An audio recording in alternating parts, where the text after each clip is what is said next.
Criminal लोग हैं, ये गुंडा मवाली लोग हैं, ये सब समाजवादी पार्टी के कार्यकर्ता हैं। बाकायदे समाजवादी पार्टी का झंडा लेकर के अपनी गाड़ी में लगा करके सारा अवैध काम कर रहे हैं। और इन सारे लोगों का मन अखिलेश यादव ने बढ़ाया है और मुलायम सिंह यादव ने बढ़ाया है। और आज बीजेपी तो दलितों के खिलाफ है ही, लेकिन जो मुलायम सिंह यादव, अखिलेश यादव के जो लोग हैं, वो अपर कास्ट के लोगों के साथ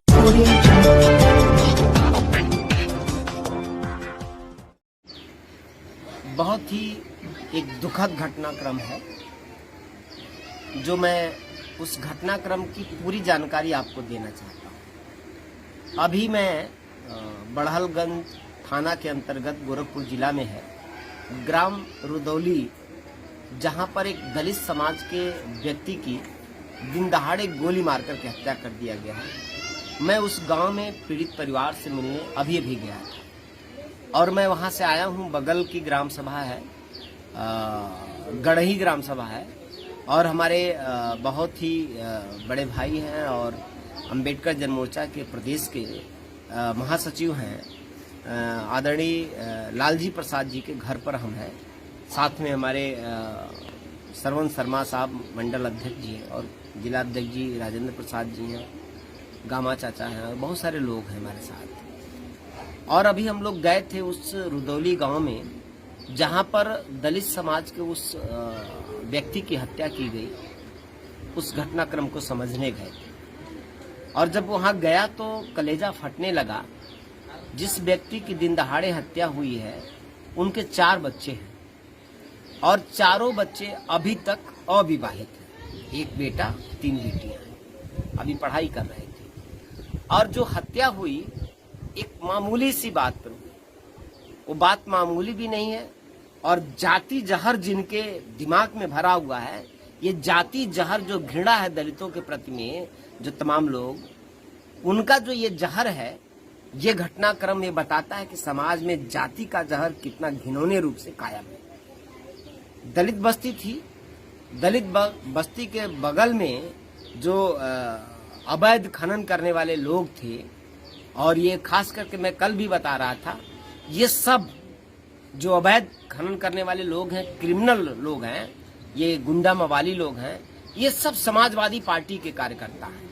बाकायदे समाजवादी पार्टी का झंडा लेकर के अपनी गाड़ी में लगा करके सारा अवैध काम कर रहे हैं। और इन सारे लोगों का मन अखिलेश यादव ने बढ़ाया है और मुलायम सिंह यादव ने बढ़ाया है। और आज बीजेपी तो दलितों के खिलाफ है ही, लेकिन जो मुलायम सिंह यादव, अखिलेश यादव के जो लोग हैं, वो अपर कास्ट के लोगों के साथ नहीं लड़ पाते हैं।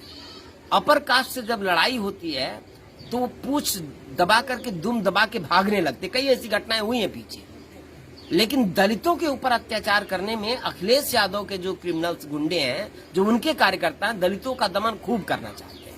और उधर अखिलेश यादव ड्रामा करते हैं, नौटंकी करते हैं, बाबा साहब का फोटो ले लेंगे और कहेंगे हम भी दलितों के हितैषी हैं, और ये सब तमाशा खूब कर रहे हैं। लेकिन अखिलेश यादव को अब दलित समाज कभी माफ नहीं करेगा। और अखिलेश यादव का ये गुनाह है कि उन्होंने अपराधियों को सह दिया है। वो अपनी पार्टी में सिर्फ अपराधियों को पाले। और बीजेपी सरकार जो है, ये बीजेपी सरकार है लखनऊ में। आप सोचिए, इनके पास न्याय नाम की चीज नहीं। लखनऊ में एक पत्रकार जो अपर कास्ट का था, उसकी हत्या हुई तो 24 घंटे के अंदर अंदर उप मुख्यमंत्री गया और 1 करोड़ रुपया उस परिवार को दिया, आर्थिक सहायता दिया। 24 घंटे बीते नहीं थे। और उसकी पत्नी को सरकारी नौकरी सचिवालय में दिया गया। लेकिन यहाँ दलित समाज के व्यक्ति की हत्या हुई, सरकार की तरफ से अभी कोई प्रतिनिधि वहां नहीं गया। 26 तारीख की घटना है और आज 28 तारीख, अभी तक कोई वहां सरकार का प्रतिनिधि नहीं गया। और जो पुलिस प्रशासन है, जिला प्रशासन, ये सिर्फ और सिर्फ ये दिखावा कर रहे हैं। आप समझिए कि घटना कितनी बड़ी है और घटना हुआ कैसे। दलित बस्ती के बगल में अवैध खनन चल रहा था और ट्रैक्टर के ऊपर जो यादव, तथाकथित यादव हैं सब, वो मुलायम सिंह और अखिलेश यादव के जो कार्यकर्ता हैं सब, वो तथाकथित यादव जो हैं, वो ट्राली जो ट्रैक्टर है उनका उस पे पूरा बड़ा साउंड बांध करके और अश्लील गाना बजाते हुए 100 बार दलित बस्ती के आसपास से गुजर रहे थे। और दलित बस्ती के कुछ जागरूक नौजवान, समझदार नौजवान रात में रोके उसकी गाड़ी को और कहे कि भाई देखो यहाँ पे बहन बेटियां रहती हैं, आप अश्लील गाना मत बजाओ, तुम अपना काम कर रहे हो करो, हमारा उसमें कोई ऑब्जेक्शन नहीं, गाना मत बजाओ। लेकिन वो जो यादव वर्ग के लोग हैं उनके अंदर तो जाति का जहर है, उनको ये समझ में आया, उनको ये लगा कि हम यादव हैं और ये चमार हैं, ये चमार के लड़के हमको अश्लील गाना बजाने से क्यों रोक रहे हैं। हालांकि मीडिया इस कहानी को दूसरे तरह से पढ़ा रही थी, ऐसे लग रहा था कि वो जो अश्लील गाना वो दलित समाज के लोग बजा रहे थे, लेकिन वो सच्चाई नहीं है। सच्चाई ये है कि वो जो यादव हैं सब जो अवैध खनन वो और पेशेवर 3 मर्डर कर चुके हैं पहले, तो उनको दलित समाज के लड़कों ने रोका और कहा कि भाई ये अश्लील गाना हमारी बहन बेटियां आ रहती हैं, मत बजाओ, तुमको ये गाना बजाना होना तो होगा तो अपनी बहन बेटी को ले जाकर सुनाना। अपनी घर में जाते हैं सब तो शरीफ बन जाते हैं, वहां अपने घर में तो बाजा बजाते नहीं, वहां पे अश्लील गाना बजाते नहीं, लेकिन हमारी बस्ती की तरफ आते हैं तो ड्रामा करते हैं। और यह बात उनको नागवार लगा और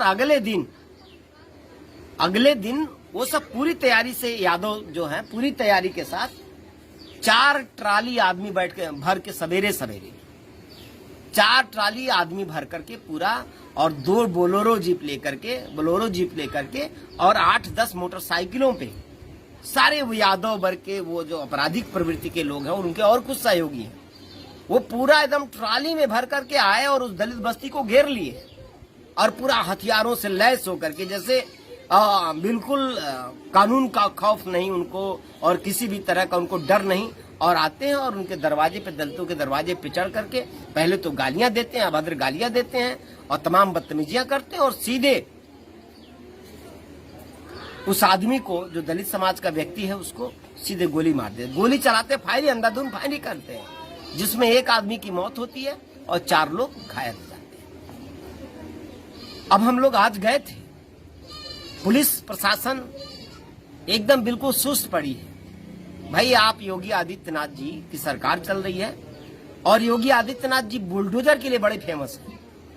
अभी मुस्लिमों के ऊपर अगर बुलडोजर चलाना हो, कहीं कोई घटना मुस्लिम कर दे तो बुलडोजर आप बहुत तेजी के साथ चलाएंगे। अपराधी की कोई जात नहीं हुई, कोई भी अपराध करे उसके ऊपर बुलडोजर चलना चाहिए। दलित कोई घटना कर देगा तो आप बुलडोजर चला देंगे। लेकिन वो जो पेशेवर क्रिमिनल हैं, योगी आदित्यनाथ जी बताइए आप कि दलित की हत्या हुई है और उनके घर पर अभी तक बुलडोजर नहीं चला, उनका घर क्यों नहीं गिराया गया? वो पूरे गांव के लोग दलित बस्ती पर आकर के हमला कर दिए, उनका घर अभी नहीं गिराया गया। चेतावनी देते हैं कि जल्दी आप यह कार्रवाई करिए, वरना दलित समाज अब इतना कमजोर नहीं है, दलित समाज इसका जवाब देगा। अगर उत्तर प्रदेश की सरकार ये सोच रही होगी कि हम चुप हैं, हम चुप नहीं हैं, हम मौका दे रहे हैं सरकार को कि आप कार्रवाई करो, नहीं कार्रवाई करेंगे तो हम सड़क पर उतर जाएंगे। और जब सड़क पर उतरेंगे तो उनसे हम कमजोर भी नहीं हैं और सरकार को सबक भी सिखा सकते हैं। हमारी मांग है कि तत्काल प्रभाव से जितने भी लोग ट्राली ट्रैक्टर में सैकड़ों की संख्या में भर के आए थे, उन सबको गिरफ्तार किया जाए और उनके घरों को गिराया जाए बुलडोजर लगा करके, और पीड़ित परिवार को 1 करोड़ रुपया कम से कम आर्थिक सहायता दिया जाए, जिसकी हत्या हुई है, जिनकी मौत हुई है, और जितने लोग घायल हैं उन सब लोगों को कम से कम 25-25 लाख रुपया दिया जाए। और जिस व्यक्ति की मौत हुई है उसके परिवार के एक सदस्य को सरकारी नौकरी मिलना चाहिए, और उस परिवार को, जितने लोग घायल है दलित बस्ती के सभी लोगों को, वहां के सबको असलहे का लाइसेंस देना चाहिए। और लाइसेंस ही नहीं, सरकार को असलहा खरीद कर उनको देना चाहिए। वो गरीब लोग हैं, तुम लाइसेंस दे दोगे तो वो 1 लाख रुपया का बंदूक कहां से खरीदेंगे? इसलिए सरकार की ड्यूटी बनती है कि वहां की दलित बस्ती के हर घर में सरकार लाइसेंस भी जारी करे और उनको असलहा खरीद करके भी दे, ताकि कल फिर कोई घटना हो तो जवाब देने के लिए सक्षम रहे। ये हमारी मांग है सरकार के साथ। अगर सरकार ने इस पे एक्शन नहीं लिया तो हम भी एक्शन ले सकते हैं और समाज एक्शन ले सकता है, दलित समाज एक्शन ले सकता है, हम सड़क पर उतरेंगे, कानून हाथ में लेंगे तो सरकार को संभालना मुश्किल हो जाएगा। इसलिए हमारी मांग है कि आप कार्रवाई तत्काल प्रभाव से शीघ्र कार्रवाई करिए, वरना हमारे जो सहन की क्षमता है उसका अगर धैर्य टूटेगा, अगर बर्दाश्त की क्षमता का धैर्य टूटेगा तो सरकार के ऊपर भी भारी पड़ेगा। और जो लोग गुंडे हैं, जो लोग अपराधी हैं, वो किसी भी सूरत में अब इस अभियान को, इस लड़ाई को वो दबा नहीं पाएंगे। हर हाल में सरकार को इस पर कार्रवाई करना ही पड़ेगा। जय भीम।